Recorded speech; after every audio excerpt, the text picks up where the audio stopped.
Takže čaute, moje meno je Chucky a ja vás vítam pri dnešnom videjku. Dnes, keď som si práve pozeral svoje YouTube štatistiky pri videu Môj informačný blog, to bolo moje prvé video a pozerám, že tam mám 14 videní, 1 like a 1 dislike. Dislike? A za čo dislike? Ako ja nehovorím, že mi dislikey dávať nemôžete, ale ja som sa pýtal, ja som hovoril aj v tom videu, že keď mi dáte dislike, napíšte do komentára, za čo to bolo. Ja sa pokúsim tú vec obmeniť, ale komentár nebol. Takže ja vás prosím ešte raz, aby ste mi dali vlastne, keď mi dáte dislike, tak mi napíšte do komentára, že čo som mal vo videu zle a ja sa pokúsim určite to obmeniť, aby sa vám to páčilo. Takže ešte si rozoberieme, čo je to like, dislike a subscribe a videnie. Sú to vlastne 4 najpodstatnejšie veci na YouTube.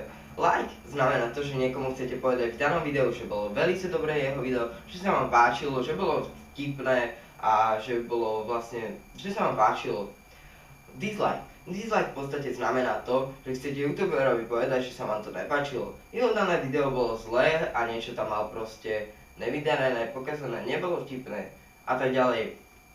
Akorát, že niektorí dávajú dislike, pretože sú hejteri, to znamená, že si otvoria video a dislike.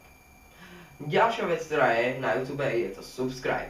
Subscribe znamená to, že vás daný človek chce podporiť natoľko vo vašej tvorbe, že vám dá odber. Pri odbere znamená to, jeho odber znamená to, že keď si on otvorí vlastne YouTube, tak mu hneď nabehne vaše najnovšie videjko. A vy máte subscribe. Za to ste určite všetci radi.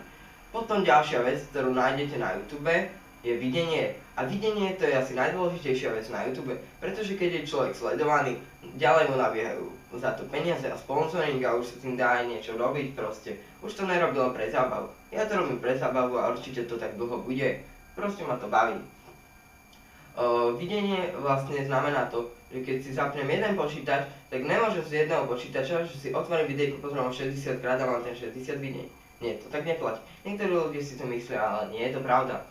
Proste za jedno videnie, za jedno ťuknutie na video od daného človeka máte jedno videnie. Nehovorím, že keď to pozerá z iných počítačov ten istý človek, ale z jedného počítača máte jedno videnie.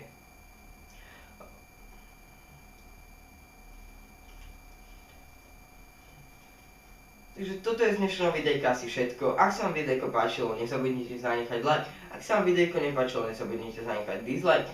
Ak dáte dislike, tak mi napíšte prosím do komentára, že čo bolo v tomto videjku zlé, ja sa to pokúsim v ďalších videjkách obmeniť. Vidíme sa na budúce u videjka 25 faktov o mne, pretože som ho už dneska točil. Len ho ešte musím zostrihať. Vidíme sa na budúce a čau.